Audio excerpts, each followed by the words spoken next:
Hokie Hokie Hangover. There Mike, it is. I'm taking the lead on this one. Hokie Hangover. Got it. Yeah. So There we go. There we all did.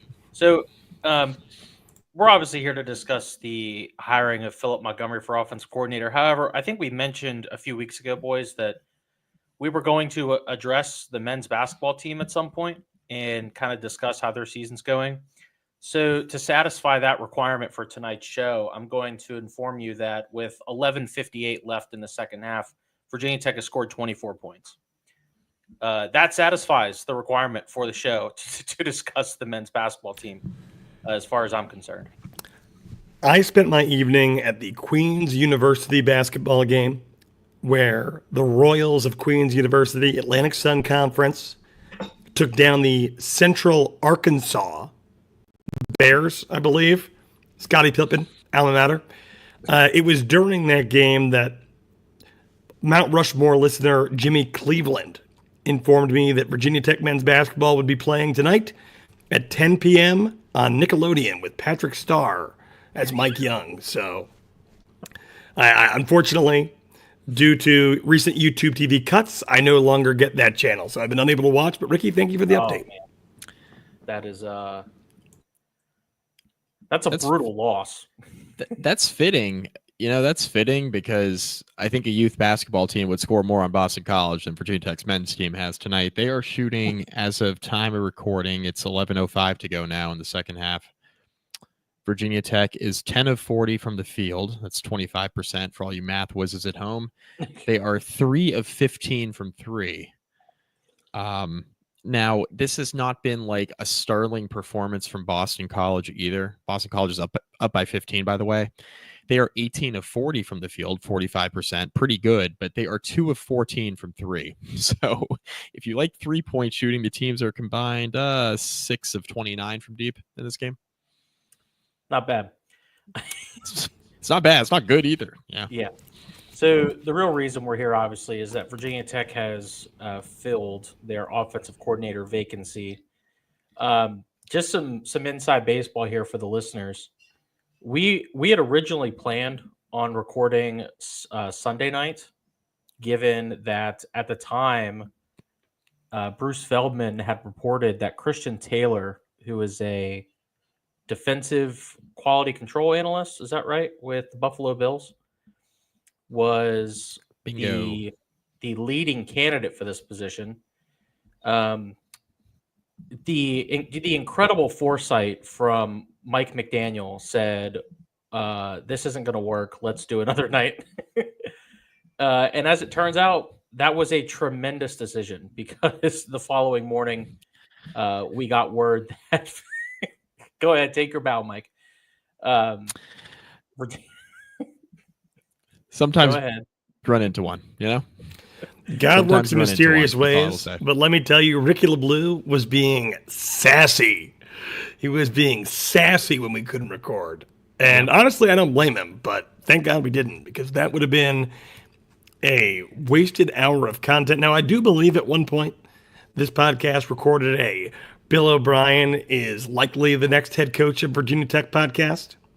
That would not surprise me. I think we did. I don't remember, but that would not surprise me. Yeah, I think we recorded it at like 10 p.m., put it out there for about 12 hours, and then Brett Pry was announced as the head coach, and we got on middle of the day the next day. 2021 seems like a long time ago because effectively it actually was. And a lot of gray hairs between all of us since then, many in part due to the Virginia Tech football program. Yeah, you're not kidding.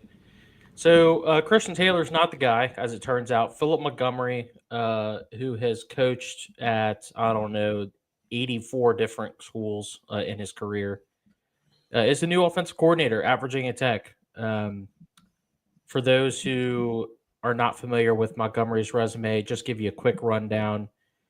Spent a ton of time in Texas, both as a high school coach and as a small-time college coach. Texas to VT, baby.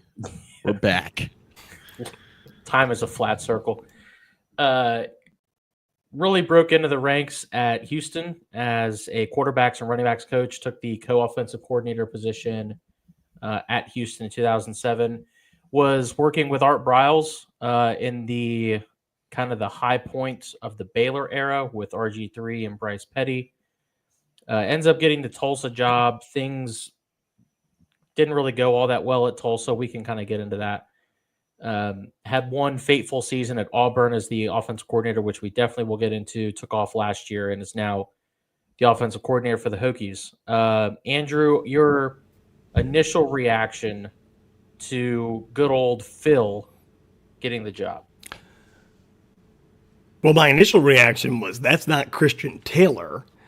So if you really wanted my initial reaction, it was like, that is not the guy that was initially reported there.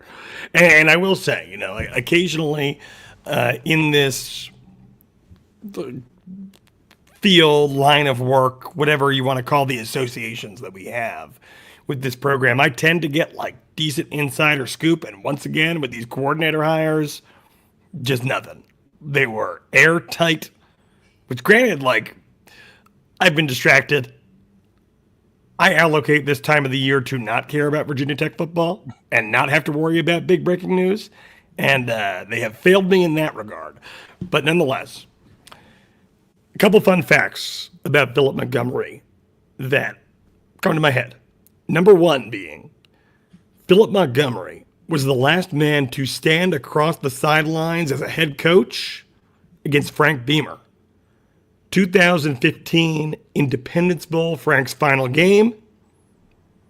If that game is any indicator of his offense, then we're in for it. It's going to be big time because they put up 52 in a loss in that game. So it's a good thing he's not the defensive coordinator.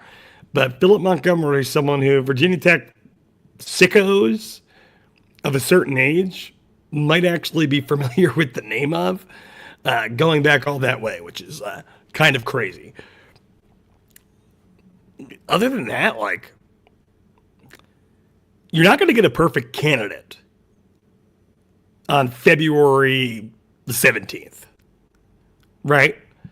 And I have some friends who are flying the flag of, oh, like, this is great. This guy has a resume. He has experience. He led the Birmingham Stallions to a championship in the United Football League. Because, Ricky, that was another point you were wrong. You did not take the year off. I think Virginia Tech, dead ass. Either he did or Virginia Tech did or what have you.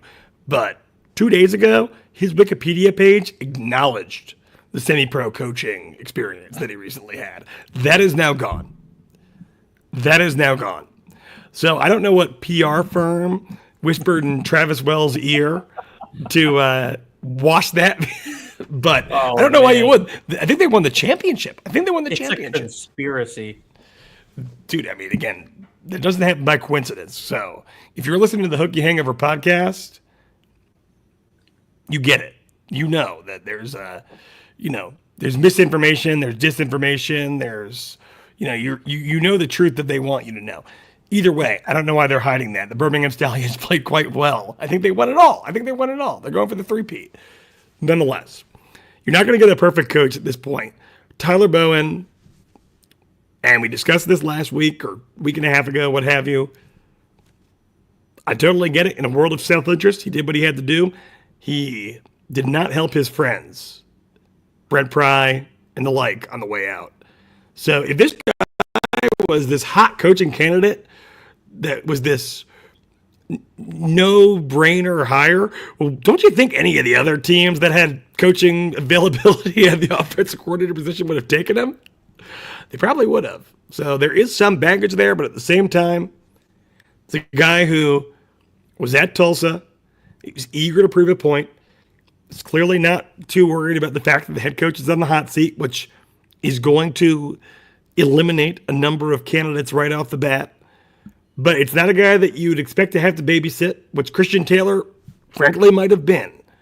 At least more so to the extent that you would with a guy who was an offensive coordinator for a decade and then a head coach for 7 years, right? So the training wheels aren't there. Not the perfect hire, not the worst hire. I give it a B, B plus, given the circumstances. And as Mike McDaniel famously said a couple times, we'll just have to wait and see. We'll have to wait and see. First glance, I like it. A couple different reasons, right? I think number one, he's got head coaching experience at a very, very tough place to coach at Tulsa. Just really, really hard to win there. And his record wasn't stellar, but he did take Tulsa to 4 bowl games in, 8 years. So that's just about as much success as anybody's going to have at Tulsa. I mean, it's just a really, really tough job, right? So he goes 43-53, gets let go after a 2022 season, ends up at Auburn, where he's coaching under Hugh Freeze, which Hugh Freeze is famous for hating all of his offensive coordinators and trying to kind of hijack play calling. That's sort of what happened here. Also, Montgomery has a history and a track record of doing a pretty good job with quarterbacks. His quarterback here was Peyton Thorne. Guys, I'm sure Peyton Thorne is a really nice guy. I'm sure he's super nice. How do I put this? He's ass. Like, he's really bad. And their other option, because Hugh Freeze had just gotten there, their other option was Robbie Ashford, who could not complete a forward pass. So his hands were a little tied there. And then Freeze didn't love the scheme that they were running, which, again, Hugh Freeze has a history of coaching good offenses, but he has the history of also undermining his offensive coordinator. I would say it's probably a little bit column A, a little bit of column B, right? There's probably some stuff that Montgomery wishes he would have done a little bit better. There's also probably some things there that, he feels like were probably a little bit out of his control just because of who he was coaching under. But, Freeze gave him an opportunity at Auburn right after he lost his job, right? So we'll see. We'll see how much that plays in. If Virginia Tech's offense is really bad for the entirety of Montgomery's tenure there, maybe there was a little bit more to that Auburn stint. But all that to say, he coached some good offenses at Baylor, but I mean, the last time he was Baylor's offensive coordinator was 11 years ago. So I'm trying to look at some more recent stuff. And he did coach some good offenses at Tulsa, right? And they scored a lot of points, as Virginia Tech knows. Andrew noted in that one Independence Bowl, they scored a ton of points. Frank's final game, that was his first year at Tulsa in 2015.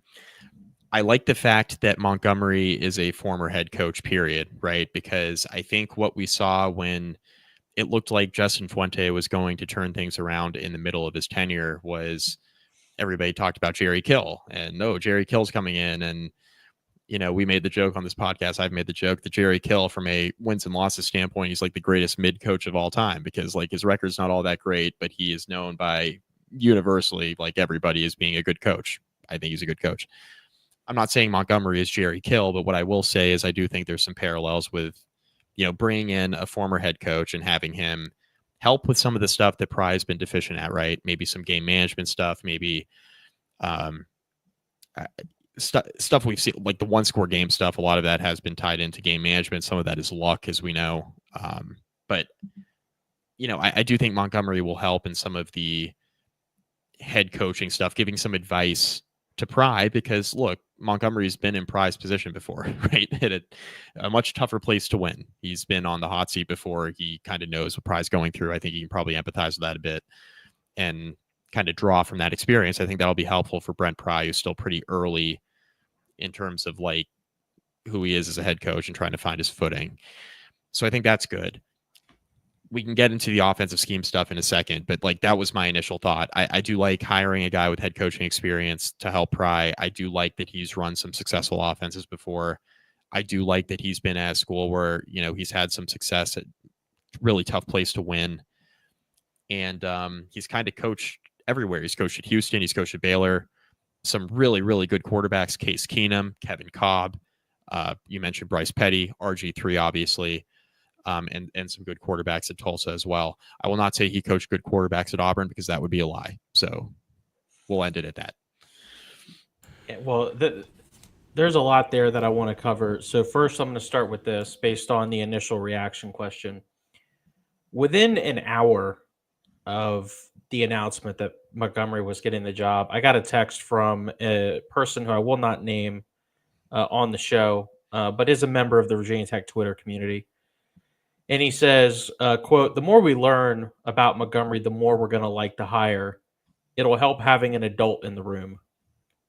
And I felt like that last text there was really prescient in the sense of think back to 2022 when Brent Pry hired two first-time coordinators to run each of his offense and defense. We saw how that turned out. We saw how he ended up jettisoning Chris Marv after a few years. Things with Tyler Bowen were kind of up and down. We can argue about whether or not he should have been dismissed at the end of the year, but he ends up leaving under not the greatest circumstances either.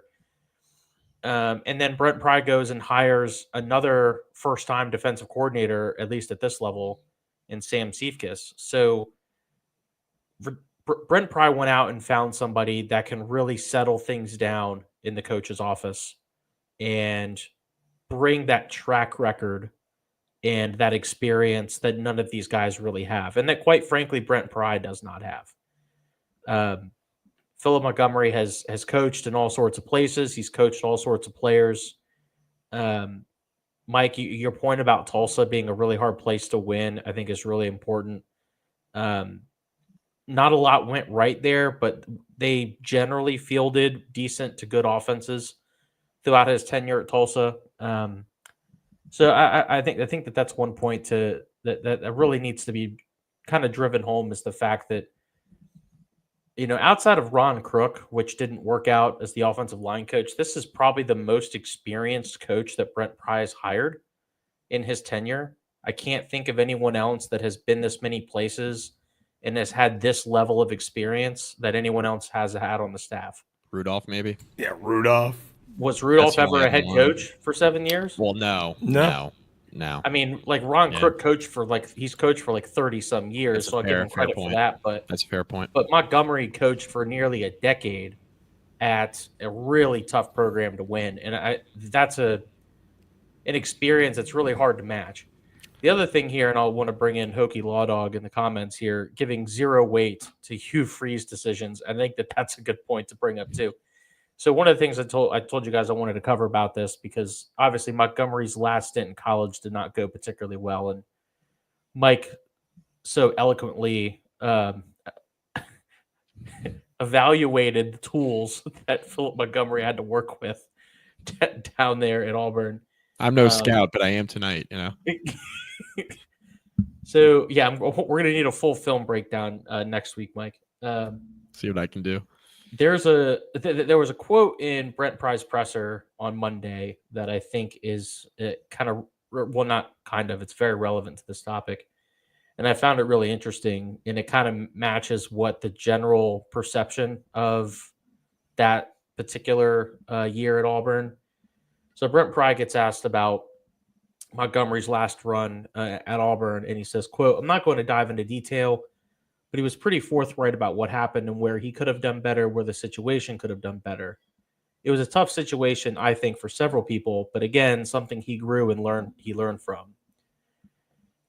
To me, that sounds like Pry thinks that was just the most toxic work environment, not quite as bad as the one that Tyler Bowen came from at the Jacksonville Jaguars. I think that was a little bit worse. But it certainly seems like Pry maybe didn't discount that year, but I don't know, maybe he did. Maybe he gave it a lot less weight in his evaluation process of trying to find the best guy, and you looked at that year and said, I can't really add much weight to that. He probably took one look at the quarterback room at Virginia Tech, and he was like, "Oh my God, these guys are so much better than Robbie Ashford and Peyton Thorne." And look, we have criticized the quarterbacks plenty on this podcast, based on the performance this year. We've criticized them plenty, but I mean, there's no doubt in my mind that he took one look at the quarterback room and he was like, "Oh my God, all I needed was like a small upgrade, and this is way better than what I was just dealing with at Auburn. Can't speak to his experience at Birmingham, though. Not the biggest, whatever it's called now, United Football League, USFL. Can't speak to that. And give me a month, I'll review the tape. Big film guy. Yeah. But again, they had a lot of success. You know, the Birmingham Stallions were a team that, you know, within the grand scheme of their league, had a legacy that they needed to uphold, right? A standard. And Philip Montgomery came in and he did just that, according to what a couple people have told me. So we'll go in, we'll double check that, and we'll see where we go from there. But at the end of the day, right? Given the circumstances, aka you're hiring in mid-February, and given what us, because we're all included in this, and a lot of our listener base can be grouped in as well, we're complaining about and asked Brent Pry to do, which was to hire someone with experience. Well, you got a guy with experience. And now we all get to sit back and relax and enjoy the show in 2025 to see if a guy who's had a lot of reasonable experience, a lot of success, albeit much of it a long time ago, we get to see if the game has passed him by.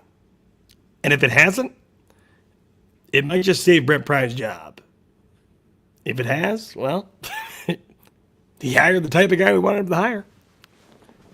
One thing real quick that I want to bring up that I think is important, and this is something that Ricky hammered home pretty consistently, was the lack of a true like quarterback coach, quarterback guru. Now it sounds like Brian Chris is still going to be working with the quarterbacks. I don't know if that's a good thing or a bad thing. We'll see. But Montgomery having the level of success that he's had with quarterbacks, and the fact that he's pretty consistently been like a co-OC and quarterbacks coach, co-OC and quarterbacks coach, regular OC quarterbacks coach. You know what I mean? Like he's got the quarterbacks coach experience. Even if Chris is working with the quarterbacks, because Pry seems to like whatever he's doing, which, okay, that's fine. As long as he meshes with Montgomery, I don't care, right? The fact that Montgomery's had the quarterback coach experience, I think is a really, really important part of this hire, right? Because I think the OC part of it is TBD. There might not be immediate returns on this right away because of the schemes that he's run in the past, right? We'll kind of see what and new offensive line coach as well. The story with all of this, with this hire to me, is how the offensive line looks and how the offensive line adjusts. I think that this hire could be good, though, because I like the quarterback coach aspect of it. The experience that Montgomery has there, I think, is a definite upgrade for Virginia Tech. And then from a scheme standpoint, which we can either get into now, or if you guys got something else beforehand, let me know. But the one thing I really like about this is Matt Moore, the offensive line coach. When Virginia Tech made that hire, I think we were all immediately like, okay, what he's going to do up front is going to be a little bit different than what we saw out of Crook. But, you know, maybe that's not a bad thing because the offensive line play has been so mediocre the last couple of years, to put it lightly. But Moore has been used to coaching offensive lines with wider splits in like this modified, I don't want to call it air raid, but it's like a spread out offense. It's very different from what Virginia Tech's been running the last few years. And Moore has been used to coaching offensive lines with offenses similar to what Montgomery is running. And what I really like out of what I've seen so far, kind of taking a closer look at what Montgomery's run in the past, is it's a lot of wide zone run plays, which, guys, even going back to the Fuente era, like when Virginia Tech's had their most success running the football the last like decade or so, it's been that outside zone run game. I mean, that's what Virginia Tech's been really, really good at. They were getting pretty good at it under Fuente. You just think back to like the Khalil Herbert year, but especially the last couple years with Tootin, like that's where Virginia Tech's had their most success. I mean, we talked for an hour on the Miami recap outside of like bitching and moaning about the officials and like the game management stuff. We talked for like an hour about how Virginia Tech just spammed the outside zone run and how much success they were having with that. And when Virginia Tech was at their best offensively this year, That's what they ran really well. And Montgomery runs a ton of that. And Virginia Tech's personnel coming back next year, 1 million running backs. And a bunch of them have a track record. Look at Terrion Arnold at Bowling Green. That's all they did, right? Like Leffler ran a ton of that at Bowling Green. So I like how the offense in terms of running the football matches kind of personnel that Virginia Tech has now. I think there's some speed. I said Terrion Stewart, sorry. There's some receivers with a lot of speed that we've recruited that we don't know a whole lot about yet, right? That, we'll see how they kind of enter the fold and kind of what they look like in a bigger sample size outside of like the Mayo Bowl. But there are some guys there to like just from a speed standpoint and how they'd fit into the offense. So I do like the hire. I like the scheme change. I like how he meshes with Matt Moore. The question is going to be, what does the offensive line look like up front? I think that's the biggest question. And then obviously, does Montgomery feel like he has the right quarterback in the program to run what he wants to run offensively? Because that's another big piece of this, at least in regard to the short term for next year. Is Drones the guy you want running this offense? And I don't mean from the standpoint of I don't think he's going to be the guy in 25. I do. I think he's going to be a starting quarterback in the fall when Tech takes the field, but I don't know if he's going to be the perfect fit for the offense, right? So that's going to be part of the learning curve and the process of kind of seeing where this goes. But that's kind of my initial thoughts. I like how he meshes with Matt Moore, and I think the offense where they needed the overhaul was up front. And I think this is kind of forcing the issue there. And we might need to walk before we run on this, but I think it's a change that is worth taking a shot at, in my opinion, from a scheme standpoint. Couple things here. Number one, Mike, I wish we had Detroit Lions first-round pick cornerback of Alabama, Terrion Arnold, because that would make things a whole lot easier, Mike. That would make things a whole lot easier if we had that guy. It would. Number two, put the Hokie Law Dog most recent comment on the screen for us, Rick. Hokie Law Dog SATSX asks, what's old Phil's record in one-score games? Well, the good news is, and I got to give credit where it's due, to our good friend Joe Rogers from the VT for Life podcast. He tweeted this yesterday. Philip Montgomery, as a head coach, was 19-23 in one-score games, which, you might point out, well, he's the offensive coordinator. Well, that's still a losing record. Joe then pointed out that's 4,327% better than Brent Pry's average. So are we going to be mad about having the guy in the room? Adults in the room, which I hate that phrase so much because it reminds me of other things. But at the end of the day, when you had the blind leading the blind, maybe that's harsh, but at least the inexperienced leading the inexperienced at every level. Everyone was new, doing their job for the first time, which on such a baseline level is such an obvious thing not to do, right? Like, first-time head coach, experienced coordinators. Experienced head coach, maybe you take a risk on coordinators, right? Either way, having this guy there, a different voice, a guy who's coached more than twice the amount of games that Brent Pry has as the head man, it's got to be worth something. Now, that being said, right, I guess the previous experience you had in the room was Brent Davis, who a lot of people gave credit for Virginia Tech's offensive success when Tyler Bowen struggled to pick the right offense 3 seasons in a row in August, September, right? Well, that's a run-the-ball guy. Montgomery has been an air raid guy. Kyron Drones has not necessarily been the most accurate deep ball passer in the history of college football, has he? So where does that come into play? And how does the offense fit the personnel? And do we adjust the offense for the personnel, or do we adjust the personnel for the offense? And do we take into account the fact that, and perhaps this isn't a fact, but your offensive coordinator slash quarterbacks coach is now coaching the offensive line, right? Well, the guy who was in charge of your quarterbacks is now coaching the offensive line.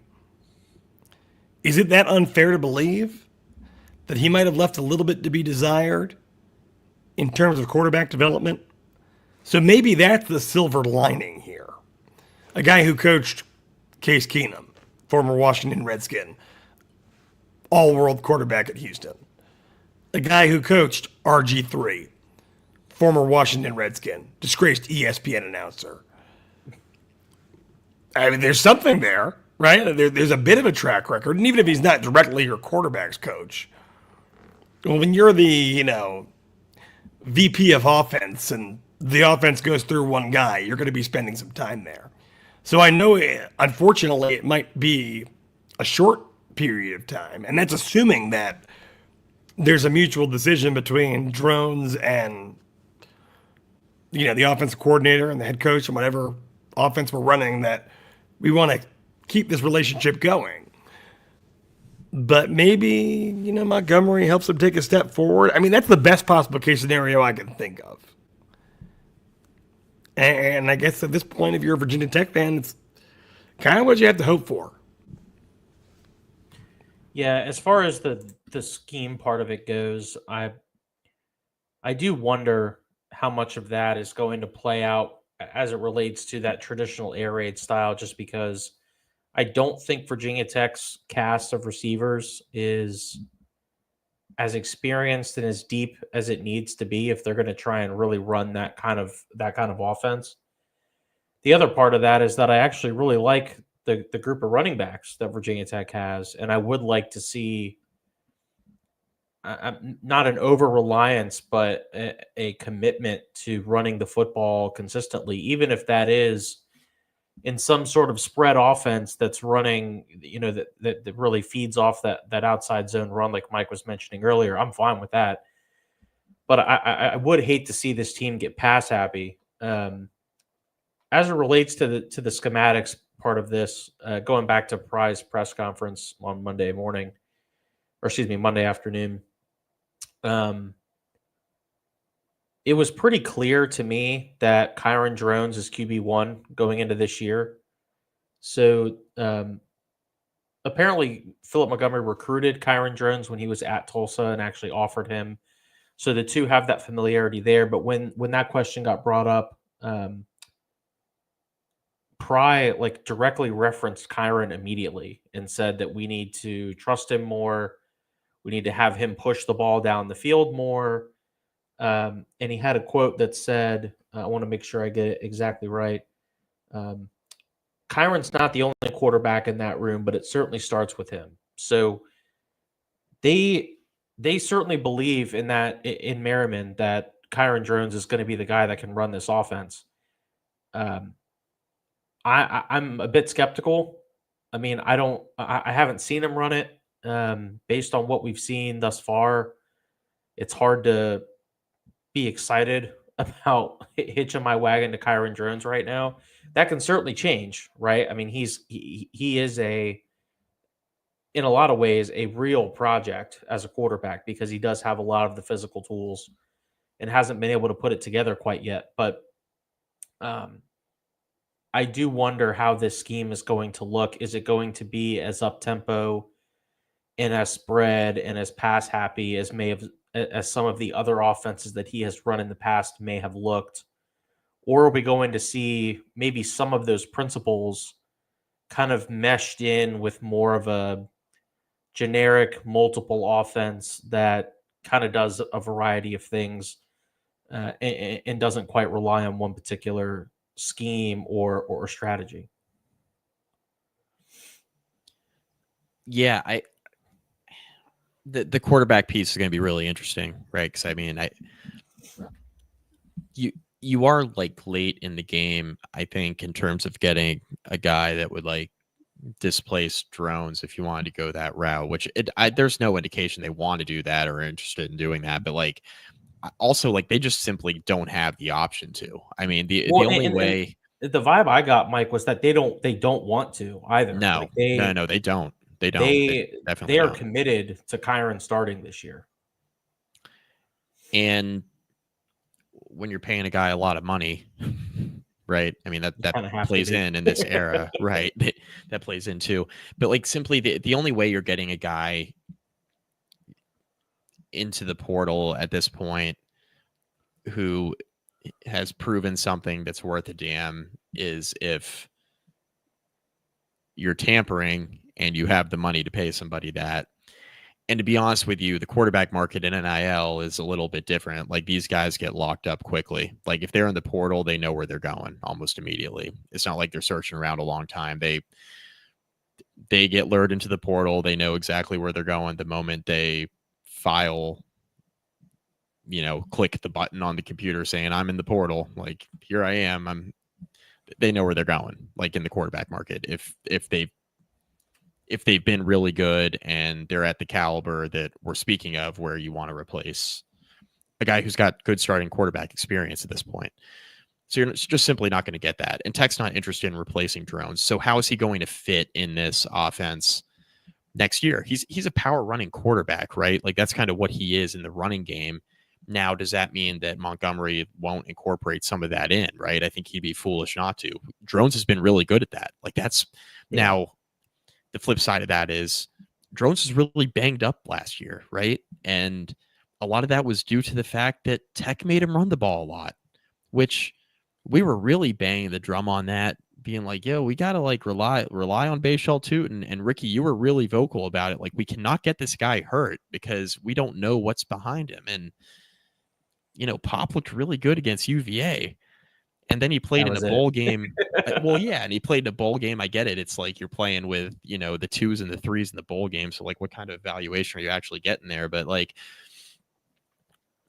you can't run your quarterback He looked into the like ground. a very different quarterback in the bowl game, regardless of what was around him. I agree Things with that looked too. Very different for him.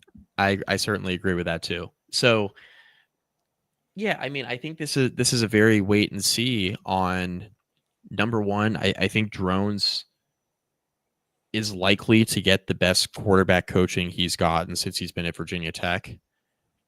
I think the existing relationship with Christ will help. I mean, you guys will remember, like, Christ was also on the staff working with Drones when Drones had the good year 2 years ago, right? So, I mean, he's got a track record of playing well with the help of Christ too, right? And I think having another guy in the room like Montgomery, who's had the success that he's had with all these different quarterbacks, he's got quite the track record of getting quarterbacks to play good football. I think that's only going to help. Now, is he the perfect fit for what Montgomery wants to run? Probably not. But if he can get the ball out quickly and accurately and can improve, there's obviously upside with Kyron Drones. We know that. We've seen the upside. Like, we know he can be a very good player, right? So I'm interested to see how that fits in. The one thing I meant to touch on earlier that I want to bring up real quick, and we don't have to hit on this for too long, but the one thing I really like with the hire of Montgomery, and I think Pry leaned into here a bit, is the experience from the standpoint of you're hiring a guy with experience on the offensive side of the ball where you don't have, like, that's not where your coaching acumen is, right? Like, Pry is a career defensive coordinator. He's coached really good defenses. He's probably a lot more comfortable bringing a young guy like Sam Seifkis along, right? Who doesn't have the FBS experience, but you're taking a shot on a young, bright guy who's coached in the NFL and all this stuff, has coached at the FCS level, some good defenses. You're willing to take a shot with a younger guy because that's the side of the ball that you just associate yourself more closely to, versus offense, right? I think Pry realized quickly, even with Bowen, and Bowen coached statistically some decent offenses at the very least. I think Pry felt like he had to handhold Bowen a little bit. I don't think he's going to have to handhold Montgomery, right? Like, I think he's going to be able to say, look, you coordinate the offense. I'll give my input if you need me to, but let me focus on being the manager of the team, managing everything I need to manage, and not have to bring 2 young coordinators along, which would have been the case with Christian Taylor, even though Christian Taylor had a lot to like there, right? Like Yeah. you FCS coordinator of the year at William and Mary, coached some really good rushing offenses there. There was a lot to like with Christian Taylor as well, and had the pro experience. It would have been kind of like a Sam Seifkes hire. So, but I think Pry opting for experience, I think this is safer, maybe not the ceiling, but I think you have a higher floor with Montgomery for sure. So I think that's what he opted for, and I can't really blame him. You can't go high ceiling, low floor twice in this situation. You wouldn't want to be in this situation twice. Brent Pry didn't expect to be in this situation twice. Right. He hired Sam Seifkes and he said, all right, we got consistency and a wild card who obviously in many ways impressed him during the interview process. Yeah. But like you guys mentioned before, you have Pry, a successful defensive coordinator on a number of different levels in the room. You have Bud Foster now more formally involved. You can afford to handhold a little bit more. The Christian Taylor hire, who again, for all I know, and given Hokie luck, perhaps it will be this way. Christian Taylor is the next Sean McVay. He's some sort of genius. You know, what he did at William and Mary was just a preview of the fortitude that this man had in terms of engineering an offense. But if you're Brent Pry and you know your situation, you know, it's not a risk that you should be willing to take. Because let's be real. If Christian Taylor saves Brent Pry's job, he's probably out after a year, maybe 2, to go somewhere else. Yep. So take a guy with experience, a guy who, for better or worse, is still available, and a guy that you don't have to worry about, you know, reading the employee manual to out loud for the first 6 months, which goes into September. Because just as I said, my issue with Seifkes was, I think Seifkes could have a lot of potential, and I actually don't super hate the hire. But Virginia Tech can't afford to be learning on the fly, even if that just happens in the month of September. There are a lot of eyes in Merriman and in Burris Hall and in corporate suites across the country who are funding this entire ordeal on Brent Pry right now, right? Like, you can't have your most important consultants who are making decisions for you on the fly not know what they're doing. So, yeah, it comes down to that. And if Philip Montgomery isn't the guy, he isn't the guy, right? It would take a saint to save Brent Pry in this situation, but at least you don't have to worry about complete and total incompetence.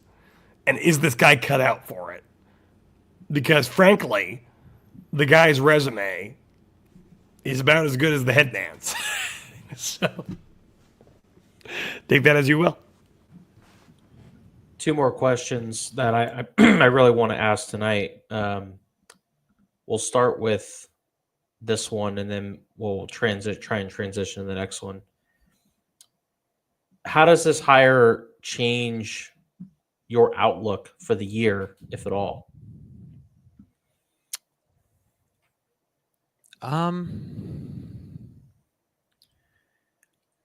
You know, I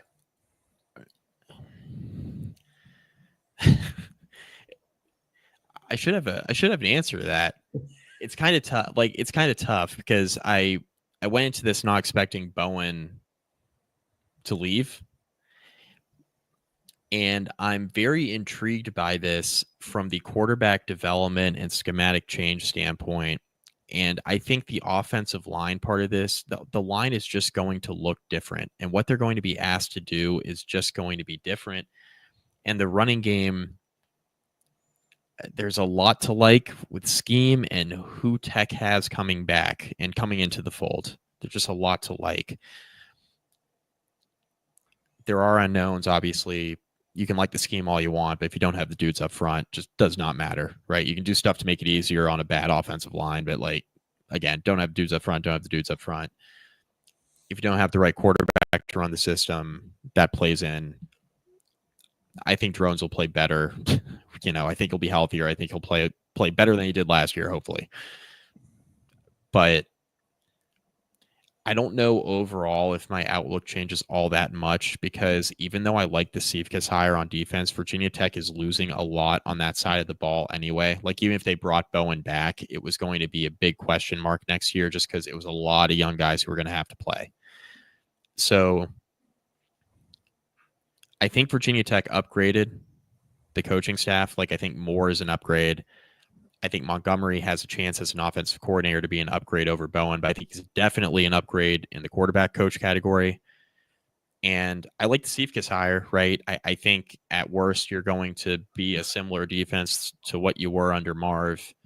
I would be surprised if they were worse than what they had with Marv. And I thought Marv was fine as a DC, right? It was very up and down, inconsistent. I thought he was fine. I think Cephas will be fine at worst, right? So I think they upgraded the coaching staff, but I'm just very unsure about who Virginia Tech has coming back, especially on defense, even though I like what Tech did in the portal on both sides of the ball. So it's very wait and see for me. Like, I can't, we all were texting about this earlier. Like, Pry keeps winning off seasons, right? He keeps that's the thing he keeps trying to do. And you got to start winning on the field too. And I do like how Pry has handled this offseason. I like how he's handled it. Upgrade on the line. I think the OC hire, given the hand that he was dealt, makes a ton of sense. And, he made the decision to part ways with Marv, and it took a while to hire your next coordinator. And some of that had to do just with the timing of the college football playoff and who you were interested in talking to. But if Cephas ends up being a good coordinator, I don't think anybody's going to complain about how it took 7 weeks to hire the DC. Like, nobody's going to care about that anymore. So, yeah, I like the moves they've made, but I'm very wait and see on the team as a whole.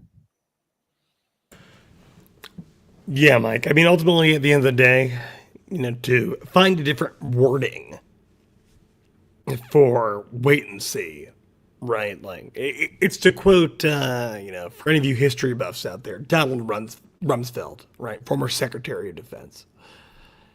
There are known knowns, right? Like, things we know. And I feel like Tyler Bowen was a known. We knew what to expect from that offense. And then there are unknown or known unknowns, right? And that is what we get with Philip Montgomery. Things we know that we don't know. And we don't know how Kyron Drones is going to operate under a new offensive coordinator. But it leaves that air of uncertainty, that perfect air of uncertainty, by the way, to allow as the winter turns to spring and the spring turns to summer and the summer turns to fall, for us in this community, not all of us, but some of us, start banging the drum and giving that rah mentality, right? And saying that things are going to get better. And to be fair, when you have new coordinators on both sides, which many people, some with the initials RL, were calling for back in late October, early November, to have two new coordinators, to have a new perspective, not only coaching, but dictating the plays, which ultimately decide the outcome of your season, is exciting. Yeah. But does it change the trajectory? Does it change the talent on the roster? Is there enough time to really make an impact? So to answer your question, Ricky, does this change my outlook on the season? I think it just creates more known unknowns, Which Real is quick. to say, there is in my mind now, greater range of potential outcomes than there was before. That's the best I can do for you. Real quick before Ricky jumps in, all I want to say is, and this is not Ricky, not directed at you, but broader fan base who's, they've been calling for a coordinator change, fire this guy, fire that guy. You can't be calling for that stuff, right? And then Virginia Tech makes some. Now I know they didn't fire the OC, but just play along. Can't be calling for that stuff now, right? And then Virginia Tech hires the people, right? Hires new people, new blood. And then those same fans get mad at other fans for having some level of interest or optimism about what the new coaches can bring, right? Because you're talking out of both sides of your mouth a little bit at that point. That's not you, Ricky. I'm seeing some social media activity from folks who were very boisterous about firing people this year. And the moment Virginia Tech gets new guys on staff, but might not be the guys they liked, they're like, I don't know. I don't like this. I don't like that. You're allowed to not like it. But if people are optimistic or see the hire differently, just let everybody have their opinion. It'll play out on the field. To be fair, there is a large contingent within this fan base who doesn't necessarily like to shed too much blame on Pry personally, which I understand. As I've been consistent with from the day this man was hired, I want this guy to succeed. What a great face for the Virginia Tech football program. What a great personality to represent it if he were to succeed, right? You want to get behind the guy. So there's a lot of people who would, blame Marv, blame Bowen. Well, both those guys are gone. You have two completely different guys with completely different experience, which gives you a little 1 year sample size into, all right, let's try the Pry thing again with very different approaches on both sides of the ball. One young, energetic, supposedly somewhat revolutionary, if you want to be as super positive about Steve Kiss as you can, on the defensive side of the ball. And then a guy who's done it, as a coordinator at multiple different levels, and then brings you the experience as a head coach, right? So it's,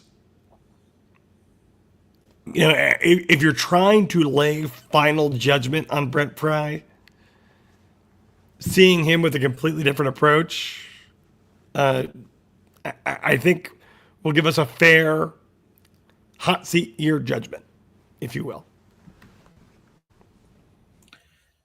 So my outlook was pretty bad for this year coming up before all these changes. And I've been pretty vocal with you two that I'm not drinking the Kool-Aid this offseason. It's not happening, right? Not even the Hokie twang, as producer Scott tried to rebrand it as. With that said, I think my outlook improves slightly given the Philip Montgomery hire. I'm very wait and see on Sam Seifkis. We've went over that already. We're not going to beat a dead horse. I do have a lot more confidence in Philip Montgomery from a sense that Virginia Tech's offense will not be markedly worse than it was last year, and I think it has a higher ceiling this year than it would have had with Tyler Bowen running the show. So, with that said, I'm more confident enough that the offense can improve that I do think Virginia Tech's outlook or projection is trending a little upward. But Mike, you mentioned if you don't have the X or the Jimmies and the Joes, the X's and the O's don't really matter. So if Virginia Tech doesn't have the quarterback to run this show, if they don't have the receivers that can go ahead and get open downfield so they can push the ball downfield as they said they wanted to in Brent Pry's press conference, if they don't have the guys up front, if the running backs they brought in aren't good enough, then it's not going to matter what the hell Phil Montgomery installs this spring and this summer. So I'm feeling a little bit more optimistic about it. I'm a lot more enthusiastic and optimistic about the Phil Montgomery hire, and I really do think, as far as the situation and the circumstances that Brent Pry found himself with, this was kind of a home run hire. I think. Yeah. I don't know that any coach in this position would have been able to make a better hire. I mean, Brent Pry is quite literally fighting for his job. You know, we can argue about, how hot his seat really is.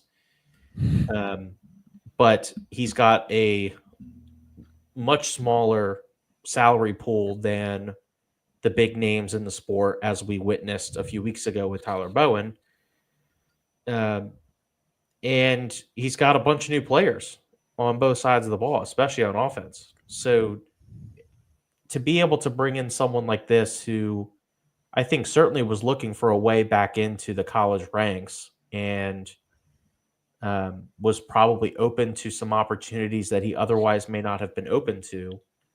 But to get somebody like that with this track record and this head coaching experience, I think is a huge coup for Brent Pry, and certainly will help him this season. The other part of this that I wanted to ask before we wrapped up tonight, and I, we may be reaching here, at least I may be reaching here, but there were several names that popped up on the defensive coordinator search before they settled on Sam Seifkes. We know of at least one name that was that obviously surfaced at the offensive coordinator job before Philip Montgomery got it. It seems like Brent Pry did not get his top candidates at either position. Do you think that that's true, or do you think that maybe we saw some smoke and mirrors, or is it kind of hard to tell? So on defense, I think it's obvious Seifkes wasn't the top guy, because Pry said, in the press conference where they introduced him, I mean, they had, the reason why it dragged out as long as it did was there were some coordinators on staffs coaching in the college football playoff. They tried to talk to Knowles, coaches, that they were interested in talking to for the job, right? Obviously, Seifkes was coming from the NFL. You could have hired him weeks ago. So, I mean, obviously, Seifkes wasn't their number one guy. Might have been in a top 3, might have been in top 4, but he wasn't their number one guy. Never matters if they coach a good defense, coach a good offense. That never matters where they were in the pecking order, right? Offensively, I think there is a chance. I think there is a there's a possibility that Montgomery was near the top of Virginia Tech's list. The Christian Taylor name was floated. What I can say is, from a Christian Taylor standpoint, there was interest in Virginia Tech, and there was mutual interest, and they were talking. What I can't tell you, because I don't know, is where Virginia Tech was at with other candidates, right? Obviously, Montgomery got the job. I don't know who else Virginia Tech was talking to. I do know from the Christian Taylor report from Feldman, I'm pretty confident that was coming from, if it was the same people we got a hold of at SI, it was Christian Taylor side, right, of the coin, not as much Virginia Tech side, right? So not a shocker. So I don't know. I don't know where Virginia Tech was at with other candidates. I think there's a chance that Montgomery could have been near the top Virginia Tech's list, and it's a matter of making the money work. I figured once we didn't hear Taylor getting hired over last weekend, I figured it was probably smoke and mirrors. I mean, that report came out, Thursday or Friday, and we heard nothing all weekend. I mean, if that was as close as it appeared, we would have known quickly. So yeah. I think there is a chance that Montgomery might have been near the top of prize list. I don't think that was obviously the case with Seifkes. Yeah, I would agree that he was at least near the top, if not at the top, Andrew. Yeah. I mean, the question is, did Christian Taylor turn down the job? The answer is no.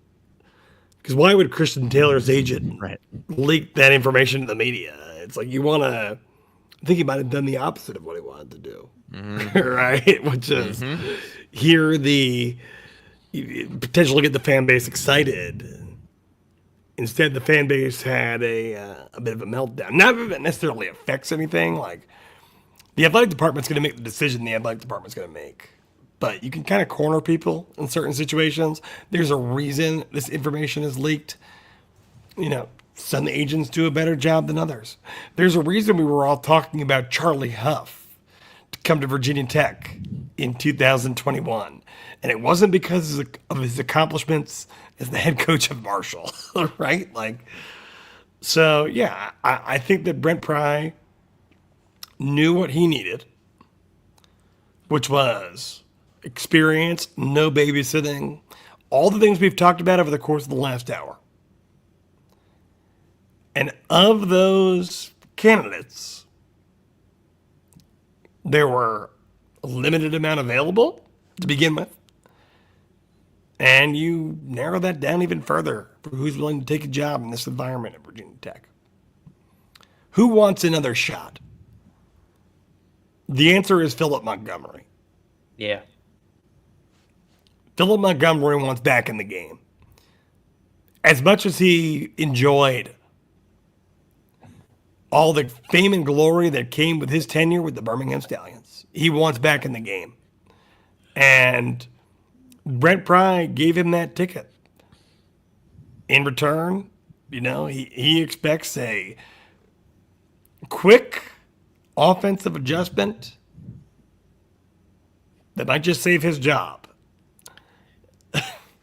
This is mutually beneficial. Like, Montgomery's 53, guys. He's only really been the head coach at Tulsa. Don't you think he wants a better head coaching opportunity than Tulsa? Being the damn OC at the Birmingham Stallions. Or he might want to be the offensive line coach at Ohio State. Jeez, there it is. There it is. Like, either way, we needed a good zinger. What the heck does this guy have to lose? He's got nothing to lose. You go and it's like Steve Kiss. It's the same thing. It's what we talked about before on a previous episode. So I'm sorry if this is your first time listening. But Sam Stevekes took the job because I could stay with the Cardinals and potentially get fired when my head coach gets fired. Or I could go be a defensive coordinator in college. And if that doesn't work out, hey, I have more relevant experience. I'll come back and be a linebackers coach for some other NFL team.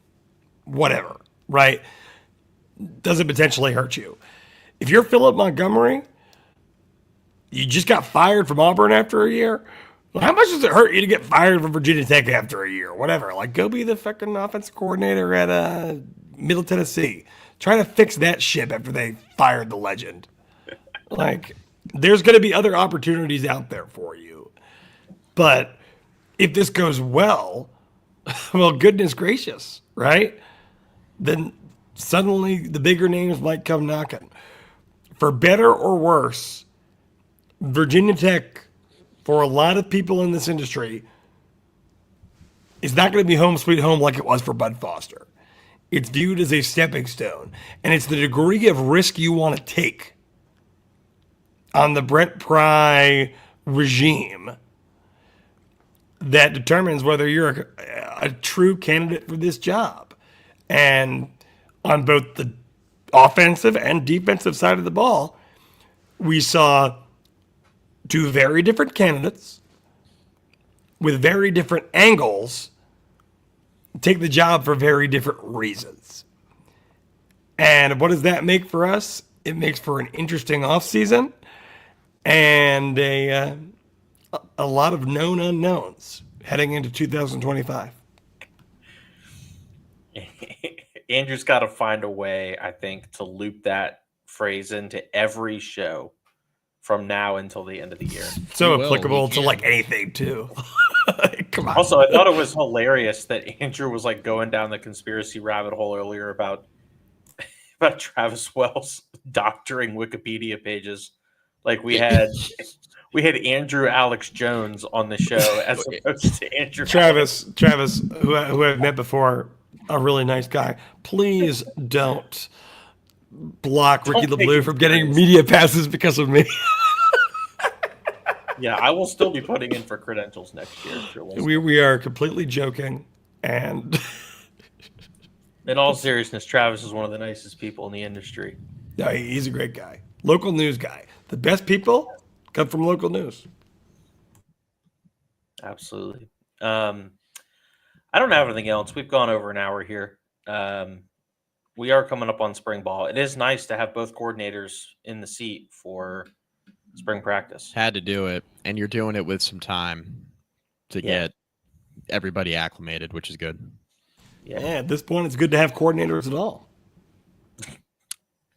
It's true. I mean, there was a time where we didn't. Yeah, I mean, Yeah, that was called the last 2 months. so stability. We have emerged from the Badlands, and we are back in a somewhat stable environment. One final thing, Pry, and this is probably for a next podcast. Pry teased like more staff shuffling. Yeah. And we're seeing recruits posting photos on social media with like a coach whose face is like blocked out. I don't know if you saw that. Tim Thomas tweeted something. Noah Chambers, who's a commit, had Pry and Sean Quinn and another assistant coach go visit him. And Tim tweeted out, and Chambers had blocked the face of the third coach that was there in attendance, which I thought was interesting. I'm seeing that now. Mm-hmm. Saw that circulating today. So that's on the heels of Pry yesterday, alluding to potential staff shuffle, like further staff shuffling. So I don't know if that means there's another hire. I know Virginia Tech made some player personnel hires, which we didn't touch on tonight, but they did some stuff there.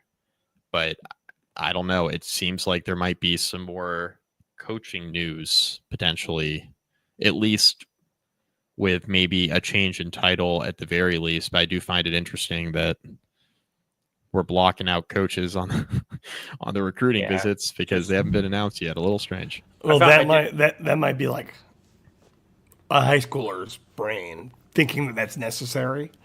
But for those who have been keeping track, which I don't expect many to, there have been some shuffles on the recruiting staff side.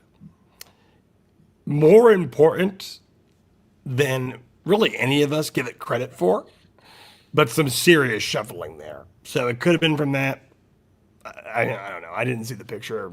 It could have been Bowen. Who knows? But if you're Brett Pry and you're firing people today, do you just like enjoy misery? I don't know about firing. I'm wondering if I am looking at the photo, and Andrew, I can say with the utmost certainty, this is not Tyler Bowen. I can promise you.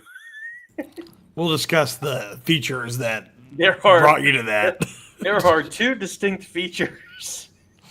All right, we'll do that. We can do that. That would lend you to believe that this is not Tyler Bowen. I'll let you guess one of them. I might be able to conjure that in my little brain. But I just wanted to keep everyone updated, though. For you basketball fans out there, Boston College 54, Virginia Tech 36. Your final score? Favorite stat of this game, Andrew, is Maligel Poti had 5 field goals, which accounted for 1/3 of Virginia Tech's field goals in this game. Valid. Also, another good stat here, boys. Brandon Recksteiner gave a lot of cardio out there tonight. 0 for 4, including 3 missed 3-pointers, 2 turnovers, and a foul. He did have an assist and a steal, so good for him. I feel like we're just being cruel at this point, but it was Donald Hand Jr. for Boston College, 16 points. So shout out to our good friend Donald Hand. Didn't know who you were before, but led your team. Again, 50-some-odd points, sometimes all it takes. No shit or Rodney Brown Jr. Fair enough. Caleb, Jaden shoot should not mean that you score 11 points in the first half. Just gonna Yeah, make that abundantly clear. Also, Caleb Fields, you're banned from the show. I thought I banned you like 2 episodes ago. Get out of here. we can't ban Caleb Fields. At that point, who do we have left? Caleb Hokie Fields, you're Volleyball. always welcome here. He says fair. Don't say that's fair. Oh, no. I guess Ricky's point was fair. Yeah, I think But that's no. the point. Yeah. Do not Oh, accept your he ban. thinks it's Fight. fair that he's banned. He's gone. No, Get him out. fight. Fight the power, Caleb. Come on now. All right. End this show. All right, we're done. Shout out to Counts Family Pharmacy as always. Home Shout out to field Caleb apparel, Fields. As Caleb always. Fields. If you're on YouTube, do the little thumbs up thing on the video. That helps. Yeah, if you're still tuned in to YouTube, which looking at the thing here, we've got still a fair amount of watchers. Hit the bell so you get the notifications when we go live.